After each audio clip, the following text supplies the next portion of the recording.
Hi everyone, it's great to see you all tune in. This is part of a week-long series of free events from the Scotland Christian Unions. I'm Elise and I'm a member of Edinburgh University's Christian Union. And I'm Josh from Queen Margaret Christian Union. So tonight we're going to start off by asking our friend Sel to share a bit about his story and how it relates to God and the coronavirus. Sel is an international student from Shanghai and became a Christian after attending a Missions Week event run by our Christian unions in Edinburgh. So Sel, could you tell us a bit more about yourself and what made you interested in Christianity? Yes, of course. Thank you, Josh.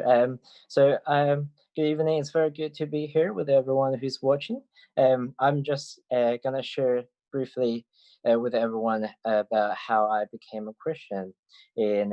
So I grew up in a secular society, and so my immediate family, none of my immediate family is religious.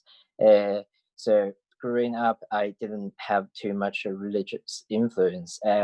However, I think my religious, my view about religions was always quite neutral because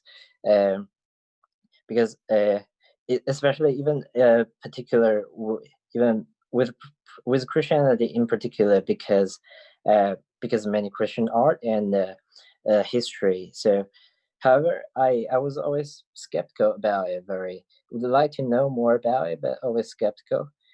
Reason is quite simple because I feel there are a lot of things that can't be explained so easily, and so it's probable there is this omniscient being. However, to me also often it seems to be a wishful thinking, and also just something we because people feel they need to be a part of something bigger, so that's why they need to feel a spiritual shelter.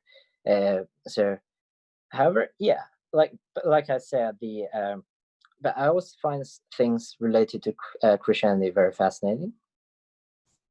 Yeah, that's it. You mentioned you were more agnostic than atheist, and what finally changed your mind?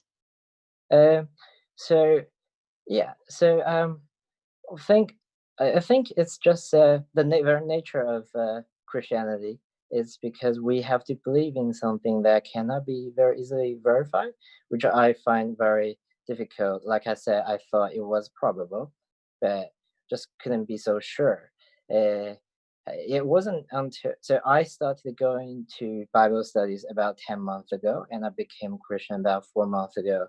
And in between the 6 months, I spend a lot of time from time to time trying to learn more about it, but I always also from time to time just stuck somewhere, and I find it hard to continue. However, it's I think until the end of SOMO, when someone talked to me about when she was talking to me and answered one of the questions I had that day, and especially the way she used Bible verses to address that particular question, and just answer is so well, and gave me so much clarity. And at that moment, I think I felt, yeah, I think I believe that God is real, and yeah, that's perfect. So obviously tonight's theme is about coronavirus. What has lockdown been like for you, and how has your faith helped during this period? And is there anything else that you'd like to share with us about that? Thank you, Josh. It's a very appropriate question. None of us would have expected this to happen before, a few months ago before. So, and particularly its scale and just all the uncertainties it has brought to us in our lives now and in the foreseeable future. And especially as a student, I feel there will be just so many things that are still very troublesome. and I'd like to share. And I'd like to share one Bible verse which I like very much, and I think it's very good to in this to it's a very good reminder for us in this situation as well, because so it's a verse from Proverbs 16:9. It says, "A man's heart plans his way, but the Lord directs his steps." And I find it very helpful. What it says is that we can plan whatever we want to, or we will think things were gonna happen somehow, and it's most of the time, yeah, that's how we do things. But ultimately, it's God who decides whether those things are gonna happen, and if they are gonna happen, if they were to happen, whether they be done by done with painful labor or with ease. So I think that's just such a good reminder for me, and it helped me grow my faith in this difficult time, and give me hope in God in the future too.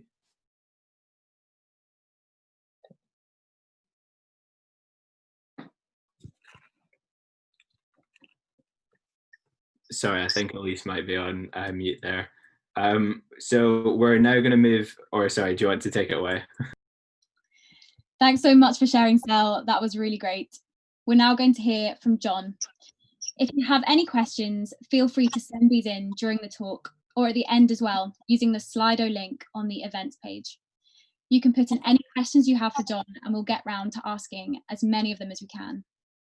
There will also be an after-event Zoom call, which is a bit more personal, and we can spend more time answering your questions there. Sweet. So if you're tuning in and you're interested to hear more about tonight's topic, we're going to fire on into that. But just before we do, I'm going to introduce the main man tonight, John Lennox. So just to give a bit of background about who you are a professor of mathematics at Oxford University. You're an internationally renowned speaker on topics including science, philosophy, and religion. But most importantly, you've written a series of books, including one which explores the topic that we're going to be exploring tonight, which is related to God and the coronavirus. So that's quite the introduction to live up to. I'm going to pass over to Elise, who's going to ask the first question.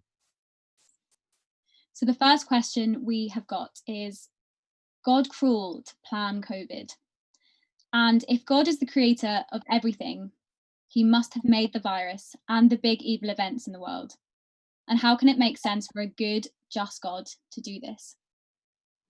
Well, of course, and hello, everybody. It is a pleasure for me to be in Scotland. My name is Lennox, and that has very distinct Scottish lowland ancestry, although you'll tell immediately that I come from Northern Ireland. So I hope you'll be kind enough to allow an Irishman to talk to you this evening. This question is a very complex one. Dealing with suffering and evil and pain is the hardest question that any of us face, no matter what our world view is.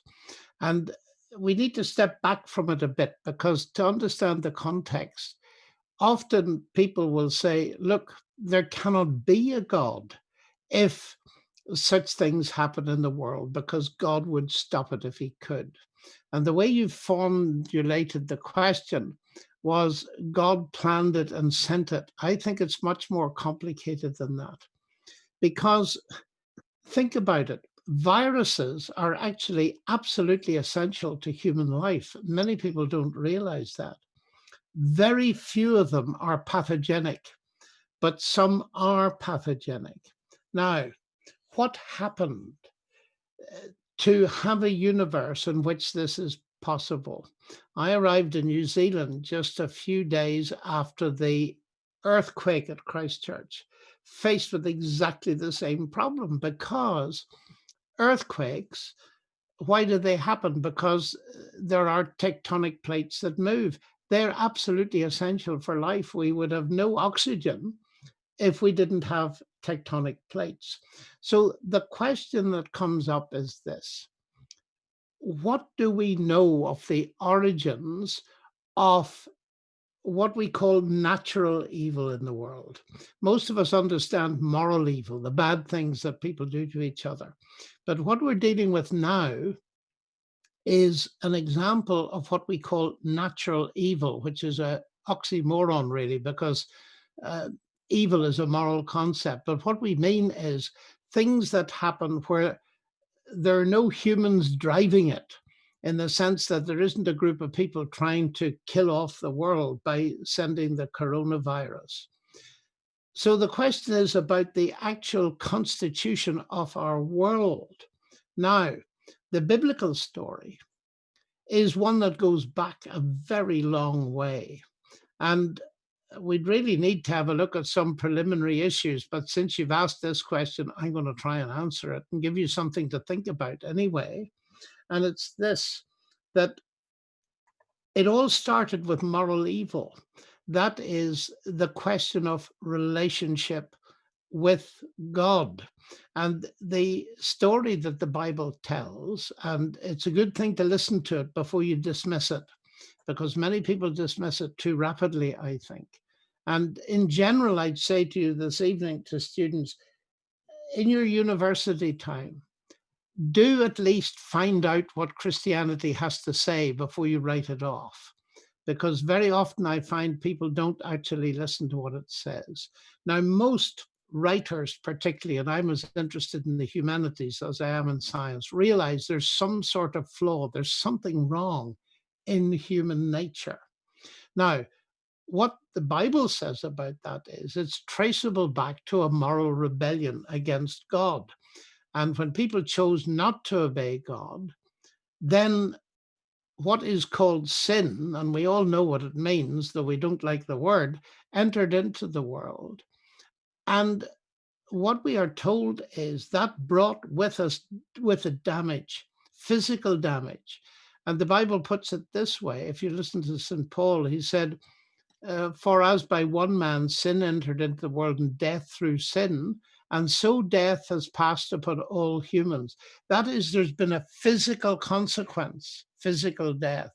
And then they were told that, yes, they would live, but there would be difficulties. The ground would produce not only grain, but thorns and thistles. And so as I look at the world, I see that things like COVID-19 and things like that, pathogenic viruses, are in a sense an indicator that something has gone wrong with creation. Now, whether you accept that explanation or not, the fact is that there may as well be a moral side to this, because as I understand it, the COVID-19 virus sprang from wild animals to humans. Now, if that explanation is correct, the top World Health Organization people were saying that the problem is if you have wild animals and you stress them in cages, they start to excrete viruses. So it could be that there's a moral element, human greed, wanting to make a lot of money out of expensive animals, that started the thing off. But that's not where we're at the moment. It is devastating the world. And so the question for me is this, and I'm going to shut up in a moment because I want you to ask the questions, because I could talk for hours on this and not answer your questions. But the thing that we're facing is we face a mixed world. We see some beautiful things and we see some very ugly things. And the big question that rises is there a God that we could trust with it? I'm going to stop there so as you can keep asking. I haven't finished answering the question, but you need to tease it out a bit. Perfect. Yeah. So you mentioned the themes of moral and natural evil there, and those are themes that you talk a lot about in the book that you've recently written, called "Where is God in a Coronavirus World?" So we're going to take it back a notch because that was quite an intense question. Also, a quick reminder that if you do have any questions, use the pinned comment to find the Slido link to keep sending in your questions. But we're going to take it back a notch and just ask you where you got the motivation to write this book and why you thought it would be a good idea. Well, I'm a mathematician, and when I heard what had happened and we were just entering into lockdown, I thought, well, I'm old, I am an academic, but I like to think about big questions. And all my life, of course, I've been wrestling with this question. There are no easy answers to it. But what I thought was, this is going to spread around the world exponentially. One thing mathematicians know about is exponential growth, and it's going to be very scary. Why don't I sit down and try and write something, not too long, that doesn't offer a simplistic answer, but helps people to think about the questions to ask at least, and to present in that what I believe is not the answer, but a way of thinking about it that comes from Christianity that has stayed with me and helped me all my life. So that was the motivation. I wrote it in 1 week, writing all day long. And then I sent it to a publisher, and by the following Wednesday, it was in print. It's now in 25 languages. So if you're a foreign language speaker, many of them, by the way, can be downloaded free as ebooks. So that was the motivation, really, to try and help a bit into the dialogue. Amazing.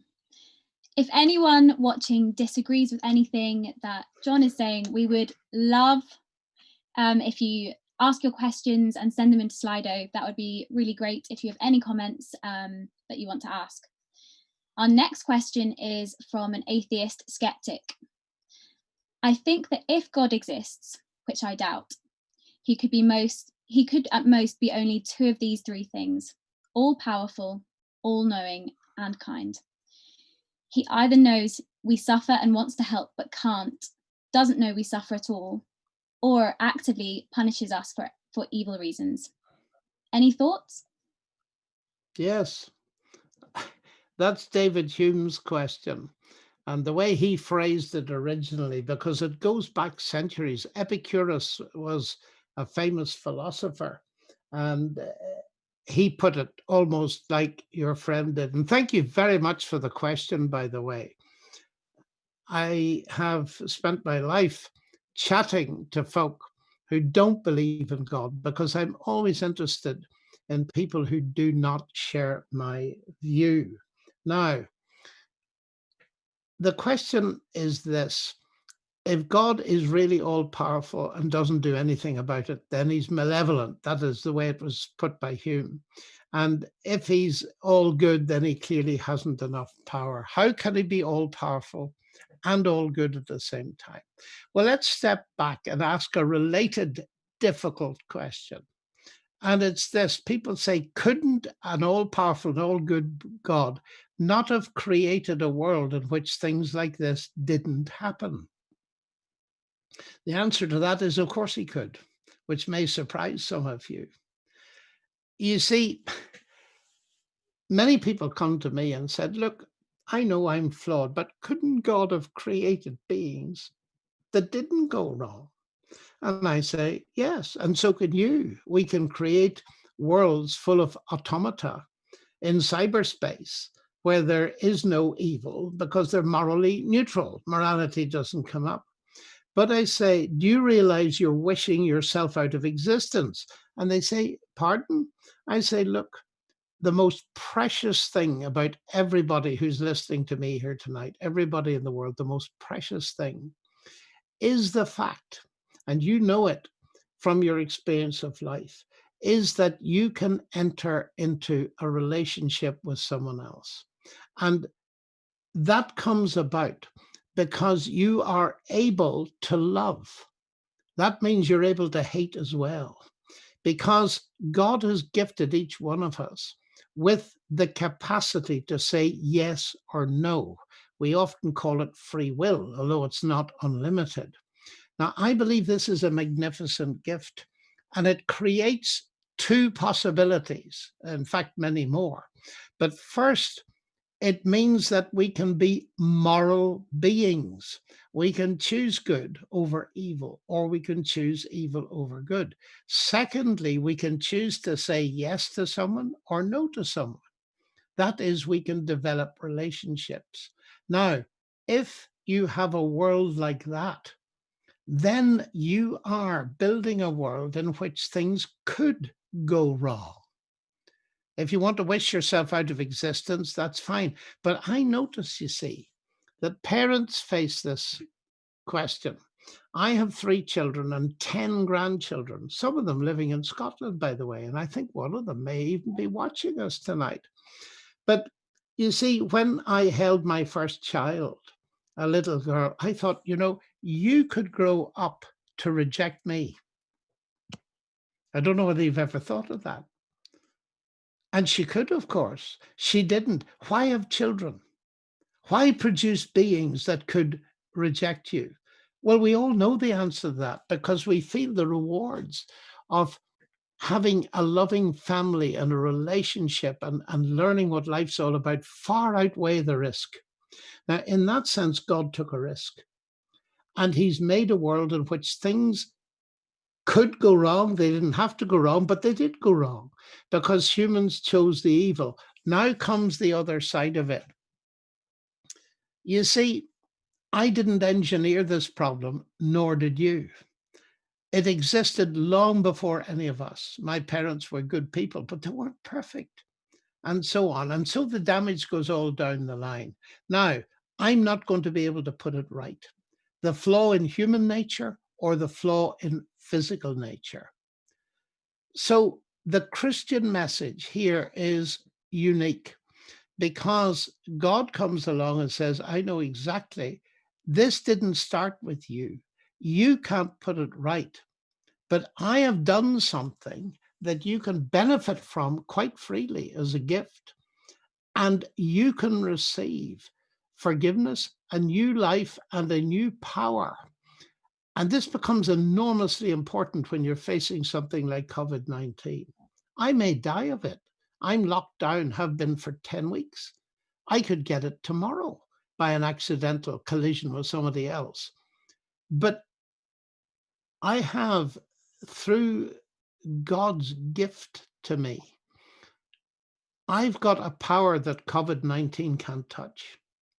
Now, I haven't got answers to all the questions that anybody asks, but I'd say to someone who is an atheist, atheism doesn't solve the problem of suffering. It solves it intellectually, as Dawkins would say, well, that's just the way the world is, and we got to face it. But then atheism leaves the suffering. It doesn't help with it at all. But secondly, and this is far worse, atheism removes all hope. Now, of course, if it's true, that's just how it is. But we human beings long for hope. And I was very interested in what Selig said at the beginning, and thank you for that. It was lovely to hear you talk about your experience of God. He said he thought for a while that everything was wishful thinking. And I recognize that, coming from Ireland, where people would accuse me at university when I was a student, this is just pie in the sky. When you die, it's wishful thinking.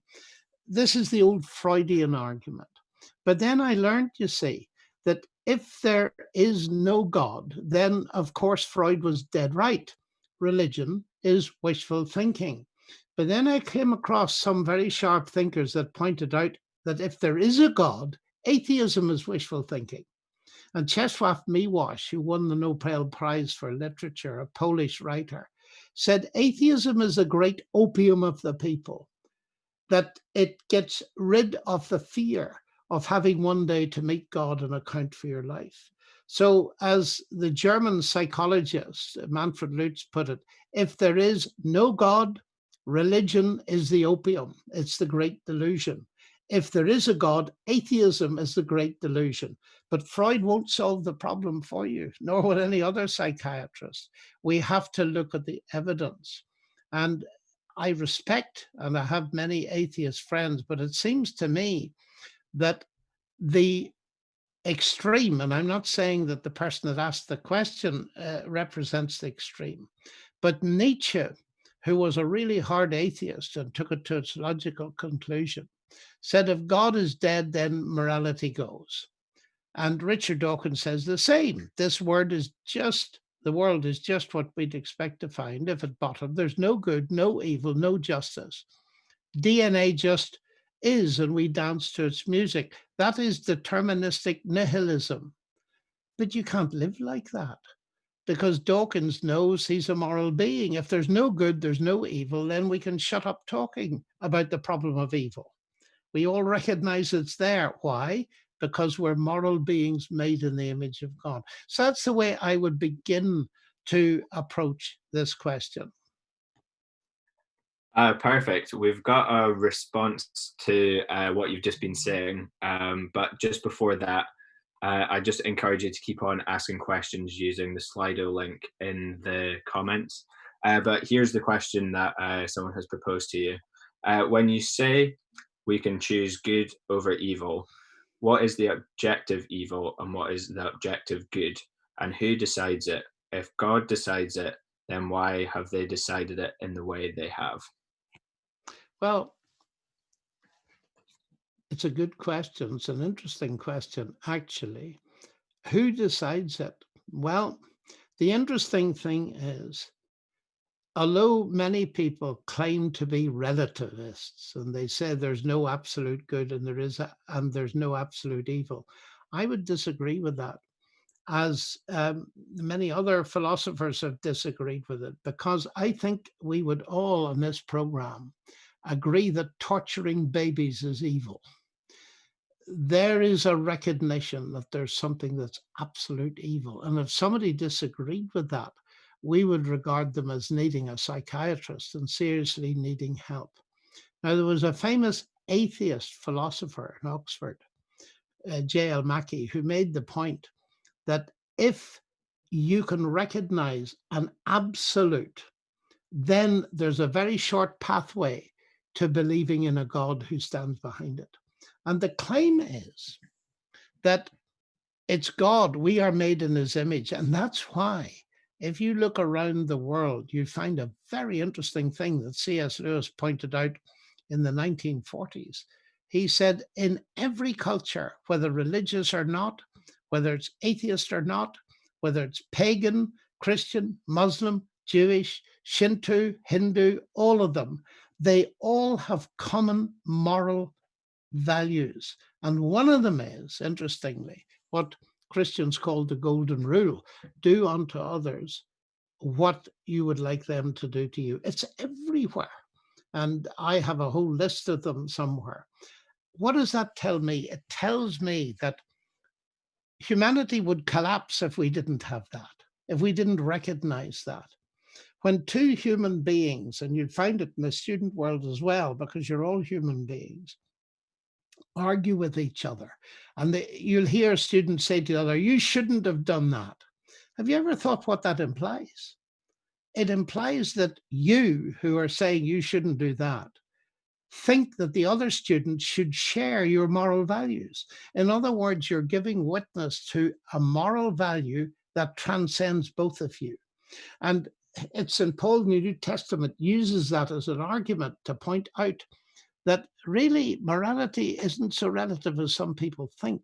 There are pointers in the fact that we are moral beings to the existence of a God who stands behind that morality. And therefore, we have got a directive, we've got a clear example. And of course, then God, the Christian claim is that God has revealed himself in history and has, so to speak, cemented those values in the person of Jesus Christ, but they didn't originate with him, because most people will recognize a set of fundamental values: caring for the aged, believing in truth, thinking it's important, and so on. So it's good to start where people actually are. That was how I would begin to think about that question. Thank you so much, John. We've just had a question come through, and it says, what did you mean when you said free will is not unlimited? Well, The rather silly way of answering that is I'm not free to run at 100 miles an hour. There are limitations to freedom, clearly, but there's a genuine space. I'm free enough to make decisions that I can build relationships on. I've been happily married for 52 years, and that's a pretty lengthy relationship to the same person, by the way. And therefore, there was a freedom of choice. Now, of course, all kinds of factors enter into this, but I am very much not a determinist in that sense. I'm the opposite of Richard Dawkins, because I believe, and I repeat it, I said it before, that the greatest gift that God has given us is this. Now, there are a lot of determinists around, and so if I may do a bit of advertising briefly, I've written a book called Determined to Believe, because there is a theological version of determinism. And I'm not going to go into that tonight because it would bore you to tears. But for those of you who are interested in it, I have written a major book on it. Perfect. So we've got another question that's just been fired in. So the question says, I don't think the reason people are atheists is because they have a lack of hope. I think it's because of a lack of evidence that God exists. What evidence is there that God exists? Well, you could be right. I think some people are atheists for reasons other than lack of hope. And I'm so glad you raised the question of evidence, because as a scientist, that's extremely important to me. I think the hope that an atheist can have, and I've asked people, atheist friends, what their hope is, and their hope, because they believe that death is the end, that their children will live after them, and they hope to feed something into the world that will leave it a better place. These are all legitimate hopes, absolutely so. Atheism, by definition, has no ultimate hope. But let me come to your point. I wouldn't be here talking to you tonight as students and as a professor at Oxford if I didn't believe that my Christian faith was evidence-based, and that is very important. Faith is not believing where there's no evidence. That is blind faith. And Richard Dawkins and Christopher Hitchens and a number of others have confused the picture, particularly among students, but also among many of my professor friends. And they think that faith is a religious word and it means believing where there's no evidence. So Lennox is a man of faith is an insult. Well, let me tell you straight that faith is an ordinary word. It comes from the Latin fides, from which we get fidelity, and it means trust and all the rest of it. Now, if you say to me, I believe something or someone, I trust them, I have faith in them or in it, my next question is going to be, what is your evidence for doing that? And we are fools if we believe something without evidence. And we all understand what evidence-based faith is, or you will when you first apply for a mortgage. Because if you go in to ask to borrow some money, they'll say, well, why should I give it to you? Oh, well, I'm a nice chap. I mean, surely you can see that I'm trustworthy. Sorry, I want to know if you can pay it back. Can you prove it to me? Otherwise, I'm not going to trust you. So we all understand evidence-based faith. Now, let me take it in the way you don't expect me to take it. First of all, faith is essential in science. Why? You cannot do science without believing it can be done. You cannot do science without believing that the universe is, at least in part, accessible to the human mind. You cannot do history without believing history can be done. You have to have faith in the methodology of reading documents, testing them, and coming to conclusions. Otherwise, you'd never do it. There is no academic discipline that can be done without faith. And of course, if it's not evidence-based, your thesis will be trashed. So evidence is very important. If you're going to convince someone in your thesis, undergraduate or master's or PhD or whatever it is, you're going to have to amass evidence. Otherwise, the people that read it won't have faith in you. They won't believe you. So this is hugely important. Every person is a person of faith. The question is, faith in what? And when people use the word faith to me, I say, what do you mean? Faith in what? Now, what about faith in God? Why do I believe in God? Well, the first one is, going back to science, is one of the biggest evidences to me that there is a God is that science can be done. The early pioneers of science, Galileo, Kepler, Newton, Clerk Maxwell, Babbage were all Christians. And people who studied this, historians, and I believe them because they've given evidence of this, point out that there's a close connection between the rise of modern science in the 16th and 17th centuries and the Christian faith in the rationality of God the Creator. C.S. Lewis put that brilliantly when he said, men became scientific. Why? Because they expected law in nature. Why? Because they believed in a lawgiver, a legislator. So there's a very close tie between science and Christianity. That's why I'm not ashamed to be a scientist and a Christian. Now, Christianity makes sense of the ability to do science.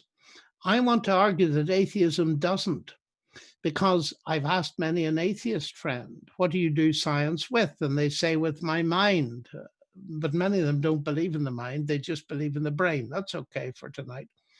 Okay, you do science with your brain. Tell me about the brain. Oh, the brain is the end product of a mindless, unguided process.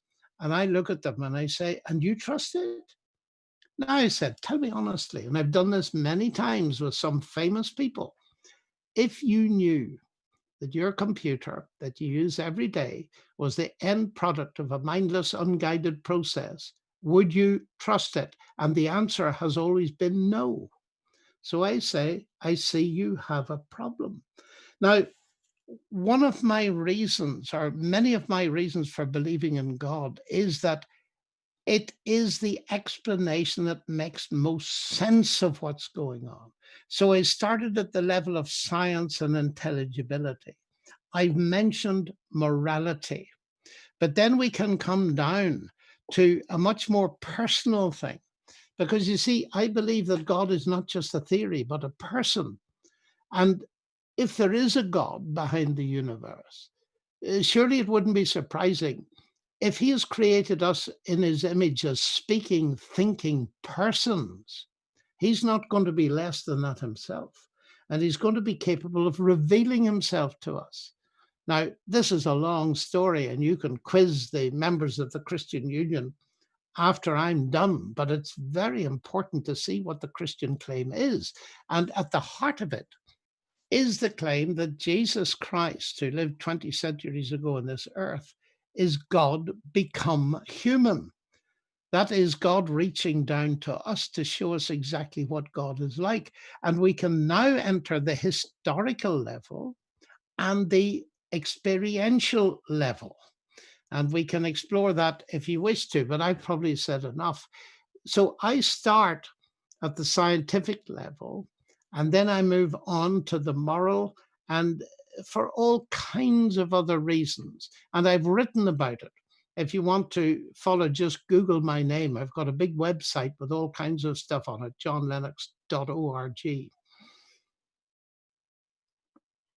So the next question that's come up on Slido, since you're a scientist, how can you justify the Bible story with science, especially the issue of evolution with Genesis?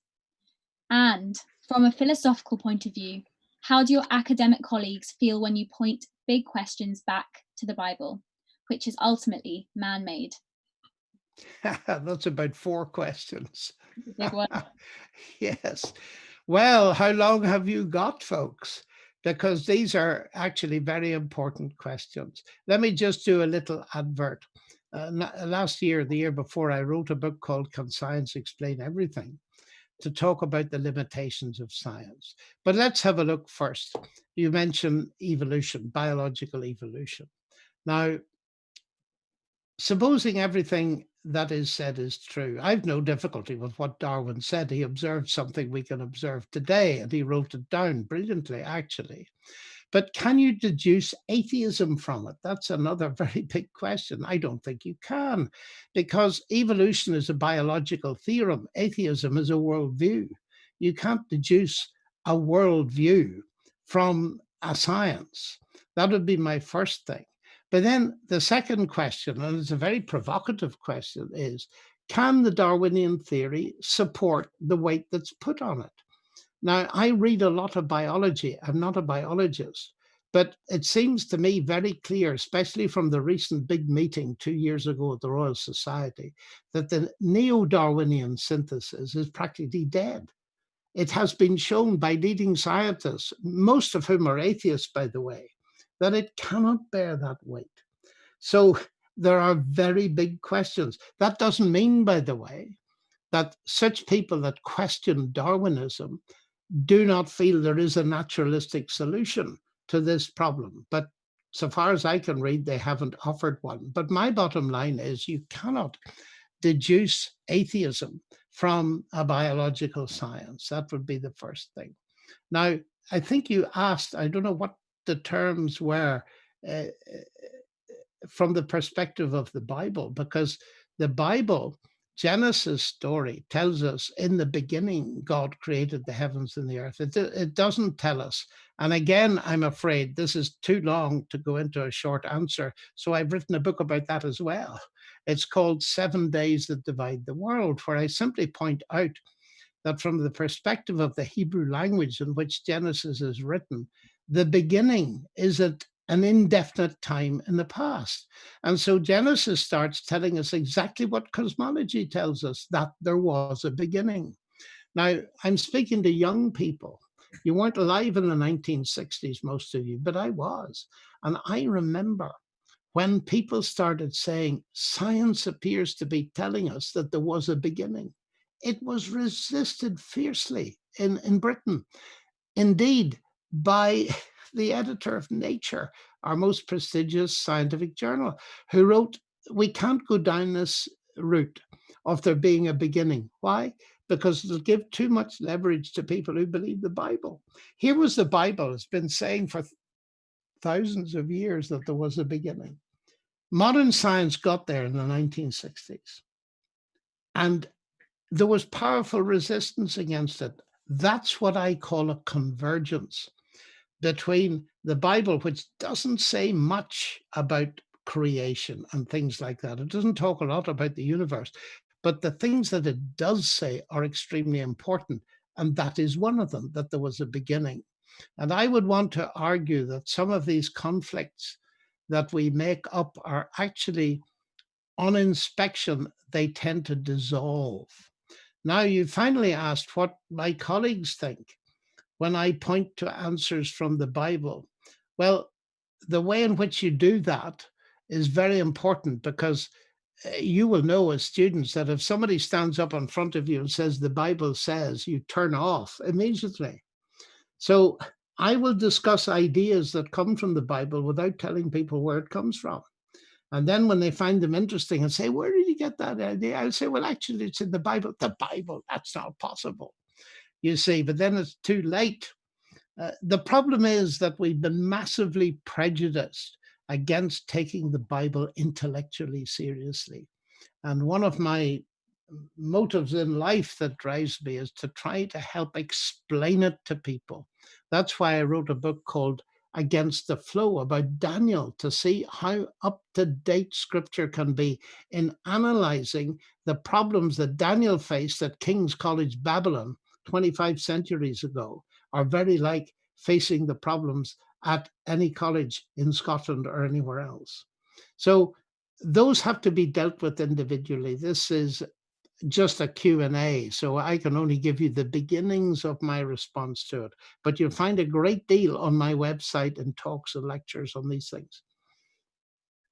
Yeah, and just to follow on from that as well, we're also running an online Uncover Mark course, which starts next week.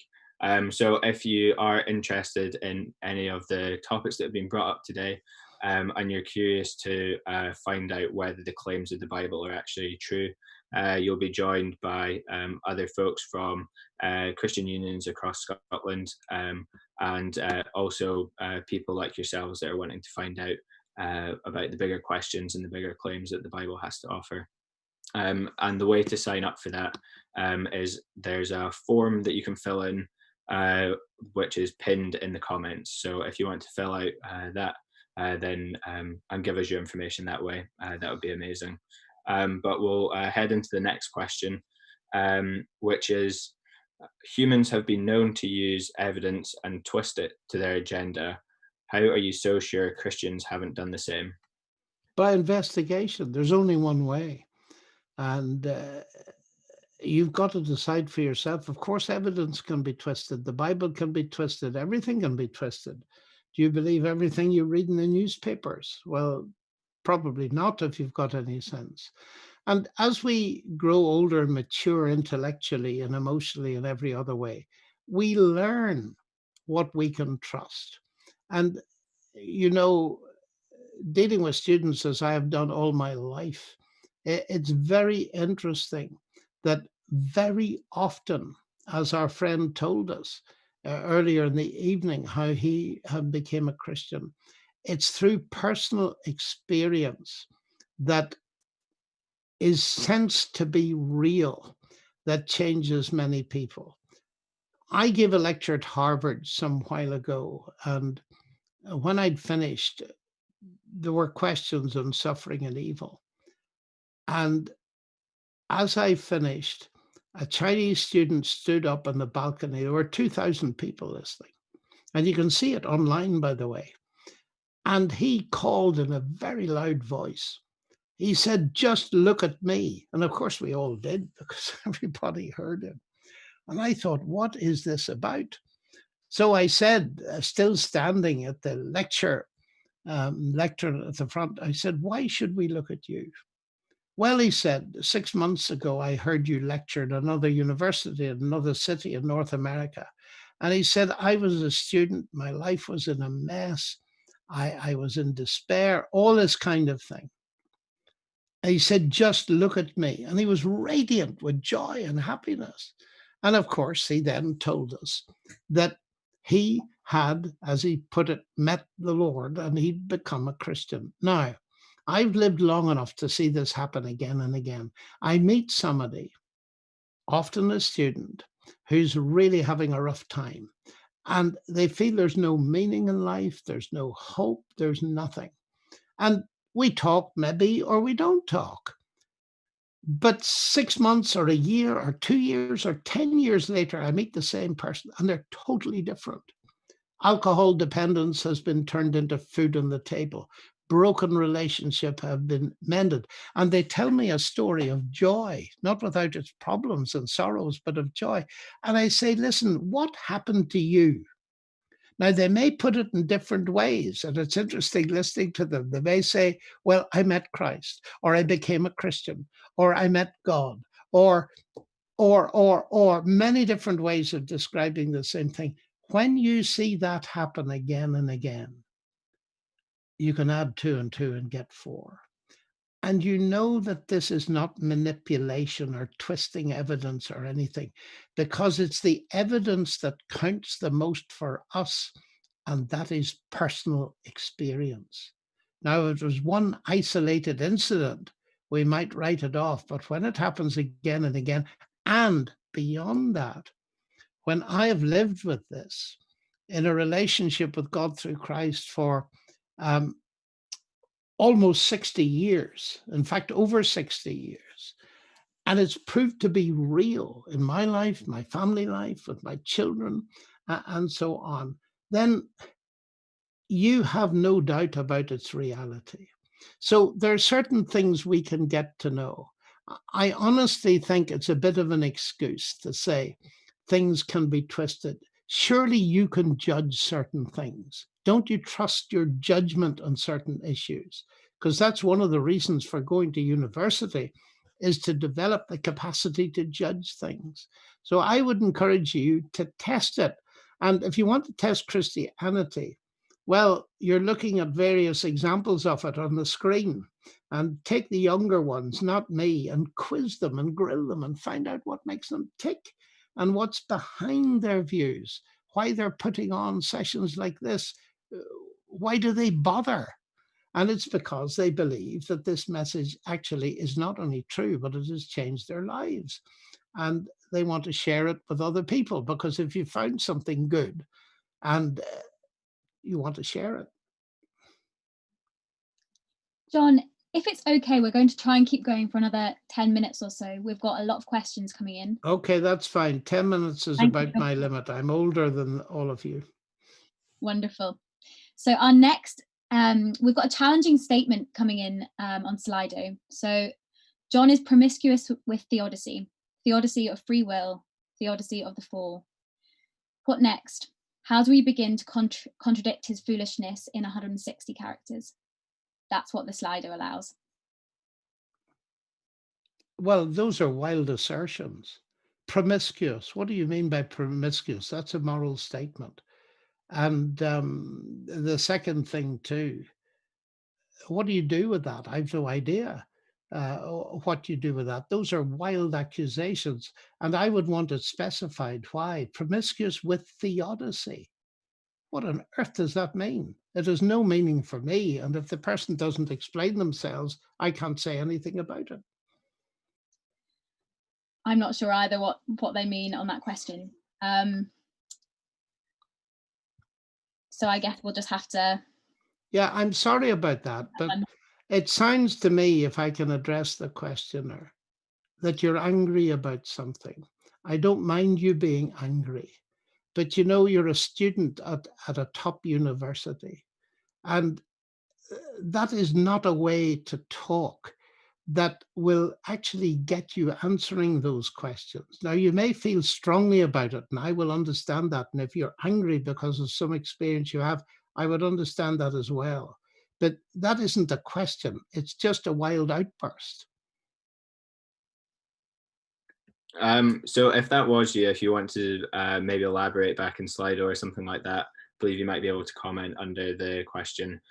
So if you do want to do that, that would be appreciated. But we'll move into the next question, which is: many ISIS attacks, shootings in different parts of the world, and COVID-19 have recently happened. Do you think this is a modern day plague that God is sending? That's another question that you hear a lot, actually. Is this the judgment of God? And it's an important question because many people feel it in different directions. The same happened with the earthquake in Christchurch. I got that when I was out there. This is the God's judgment and so on. Now, let's start with the fact that there are plagues in the Bible which are said to be judgments of God. We have explicit scripture about them. But now I begin to be very careful.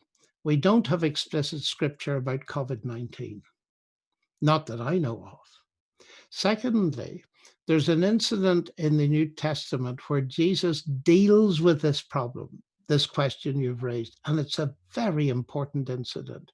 It's in Luke chapter 13. Jesus is standing on the temple area in Jerusalem, and somebody in the crowd says to him, "You know, this is the place, Lord, where Pilate and his soldiers, the Roman governor, came and massacred a group of people at worship." "Yes," he said, "that's right. Do you think they were any worse than anybody else in Jerusalem at the time? I tell you, they were not." And then he adds another story, which makes it even more interesting. He said there was a collapse of a tower of Siloam. It fell on 18 people and killed them. Do you think those people were any worse than anybody else in Jerusalem at the time? I tell you, they were not.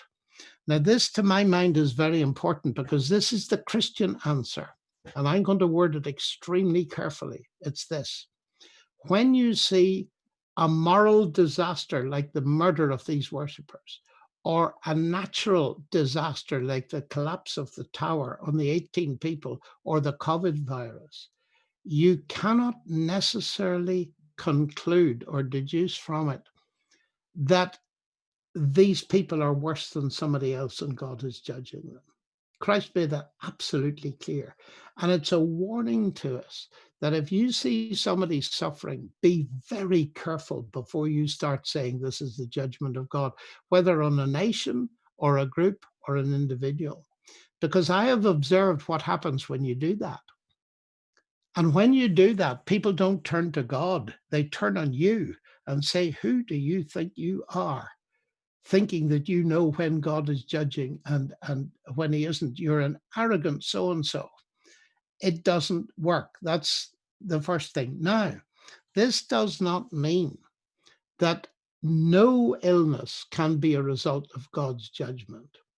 And in fact, it can. It's even inbuilt. If I get drunk and drive my car against a brick wall, I can leave myself a quadriplegic. And the judgment is in the thing itself. There is judgment for evil, but we must be careful before we attribute it. But now here's the important message.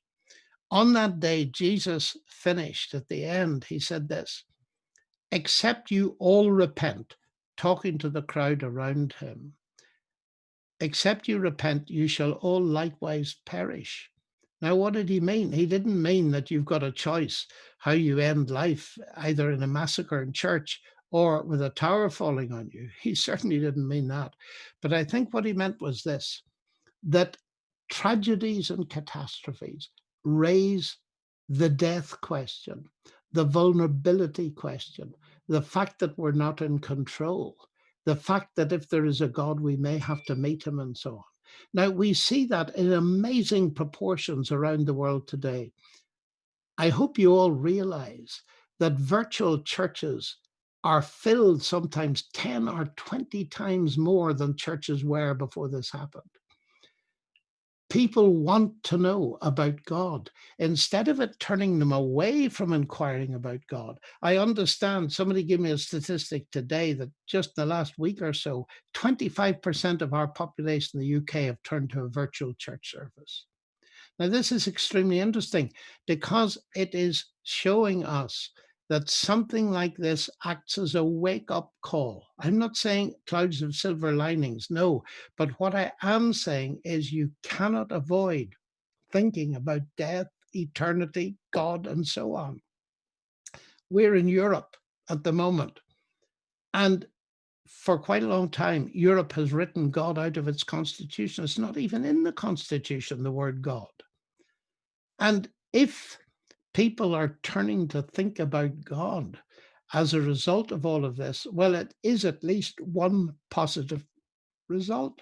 And so that's how I would begin to respond to this. But it's very important. There's a related thing to your question, and it's this. And it happens in the Far East more, and it happened a lot in New Zealand, where people said, look, these people that have suffered in the earthquake, be careful. You shouldn't really help them, you know, because they're suffering as a result of their behavior in a previous life, and they're working off their karma. And if you alleviate their pain, you're only condemning them to an even worse reincarnation. Now, of course, that's a cruel and terrible doctrine and the opposite of Christianity. But this idea of judgment, we need to be so careful with. It is possible, but we aren't the ones to tell it. But certainly it's a wake-up call, and we're safer there. Perfect. Thanks, John. We're on our second to last question. Whenever I ask for help in exploring Christianity, people just put down other religions or atheism. I feel this is unkind and it immediately turns me away. Any thoughts? Yes, I have a lot of thoughts. I think it's very important to distinguish things that differ, because if we look around the religions of the world, I have read enough of them to learn that there are some immensely positive teachings within them. Now, I said earlier that the golden rule is to be found in all religions. We can accept that and greet it and welcome it. And the trouble is very often when the criticism of religion starts, people think, and sometimes they've reason for thinking, that we're looking down at them. And, you know, my parents taught me a long time ago that every person, whatever they believe, is made in the image of God, so you need to respect them. And you will never get a discussion going on religion if people sense that you're disrespectful of them and their commitment to what they believe. So that would be my first point. And they will be less disrespectful and put off if you have become a friend. But the way you put that doesn't sound to me like it's coming from a friend. It sounds like somebody who feels they've got a message that they've got to communicate. And so they start putting people down. And I have spent my life befriending people, trying to learn from them why they believe what they believe and so on. And it's amazing that when they start to talk, they will eventually ask you questions about what you believe, and you could share that and leave the decision up to them without putting them down. Now, having said that, I have friends in many different religions, and interestingly enough, they will agree with me that not all religions say the same thing. In fact, they would be very cross if I suggested they did. Let me give you a prime example.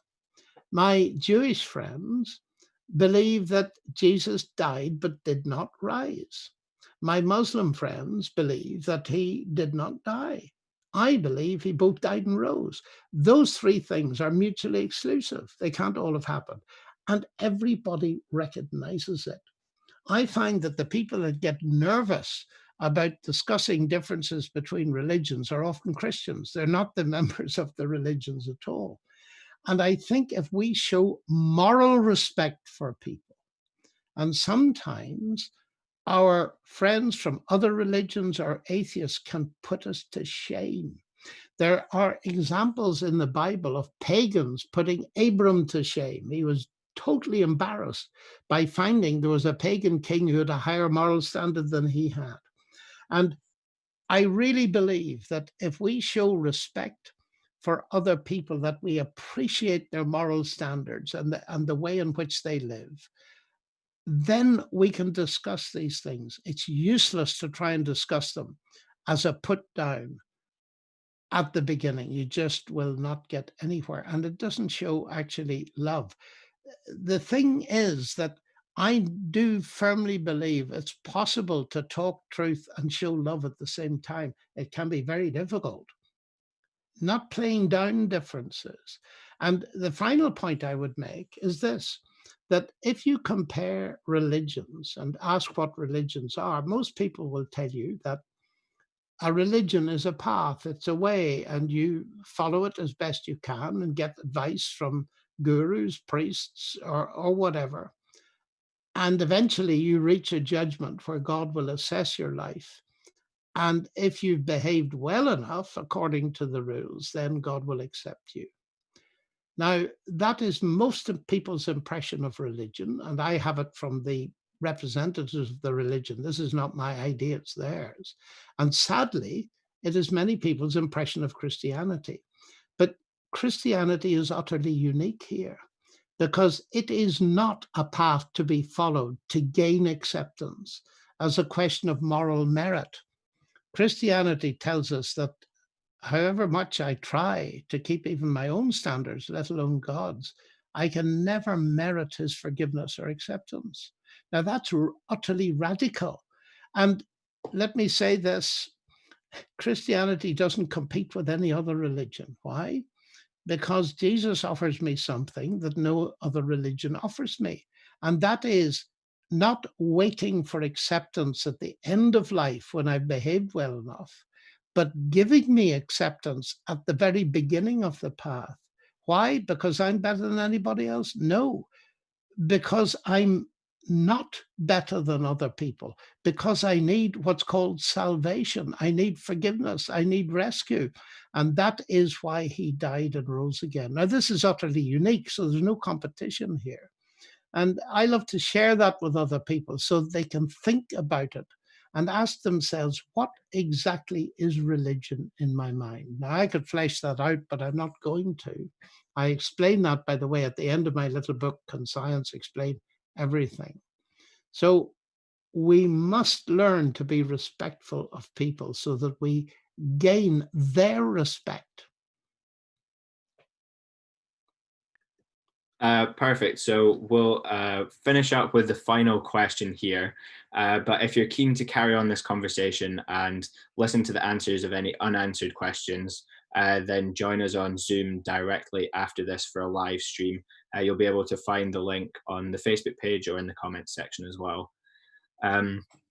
If you also want to investigate the claims of the Bible further, then there is another form in the comments where you can sign up to read Uncover Mark online with other people your age who are also interested in investigating the claims, and that starts next week. So those are the two ways that you can carry on getting involved in tonight's talk. So to finish up with, we're going to give you a double header just to really make the most out of your time with us. So I'm a big believer and lover of Jesus, but there's one thing I struggle with. Why do some people have to suffer and have their faith tested more than others? And then the second part of that question is, this lockdown has been a nightmare for my mental health. Why would your God let this happen to normal people? Well, that's another question, a deep question, similar to all the others we've tried to answer. And at the end of this session, there's no way we can begin to go over the ground again, because it's an issue of understanding why God can let anything happen, why the world is as it is. And the difficulty is, this is a very personal question. My heart goes out to the person that asked it, but I don't know you. And the biggest danger I find in this kind of situation is I try to give a generic answer to a very personal experience and question, and it doesn't work. And I think the important thing for you to do is to share this with someone whom you trust and who will be able to accompany you through this. These things happen. I've tried to say it again and again, but it's not easy because we're in the world we are in. And I do feel there's evidence enough to trust God with it, but there are still going to be ragged edges. And I just trust very much that you'll find a friend in your university or in the Christian Union who will be able to draw alongside you and help you. Some people suffer greatly, more than others. How shall we understand it? Well, we may do one day, but I can say one thing. The Apostle Paul was a very gifted man, and he had an eye disease that caused him a lot of distress, so much distress that people could see him. He was disfigured. And they said, we'd love to pluck our eyes out and give them to you if we could. And he prayed to God, who, of course, by definition, has the power to heal him. And God's answer to him was not easy to accept. It was, my grace is sufficient for you. And I really believe some of the people I know who've suffered most are powerful examples to me of the trust that a person can develop through suffering in God. And perhaps he hasn't let me suffer so much because I'm a much weaker kind of character. Dostoevsky, once said that he couldn't imagine a great character who hadn't had considerable suffering. And there's something in that. But I'm very aware that sometimes the suffering gets so extreme that really doesn't make any sense. So I just trust that God will bless you all. Thank you for having me on. And I apologize if I've upset anybody, but I've tried to answer as honestly as I can. But, this was a Q&A. I could only say what comes into my head immediately on hearing the questions. If you disagree, that's great, because the most important thing you will do as a result of this evening is, if you're not satisfied with what you've heard, and many of you aren't clearly, what you find out by investigating it yourself will stick with you for the rest of life. If your question was serious and not just trying to test how little I know, you found that out pretty rapidly. But if it was a real question, then the research you do, talking to friends, talking to people you recognize on the screen here, that's where you really get answers to questions, and they'll be your own answers, and they'll stay with you for the rest of your life. So I'm encouraged. I've started the thing off, and I hope I've stimulated a lot of thought, but that's only the beginning. It's not the end. John, thank you so much for your time today. A massive thank you for joining us. It's been absolutely great, and you've given us a lot to think about. That brings our live stream to a close, but we will be continuing to answer your questions on the Zoom call, and we hope to see some of you there. But a big thank you to everyone for joining us.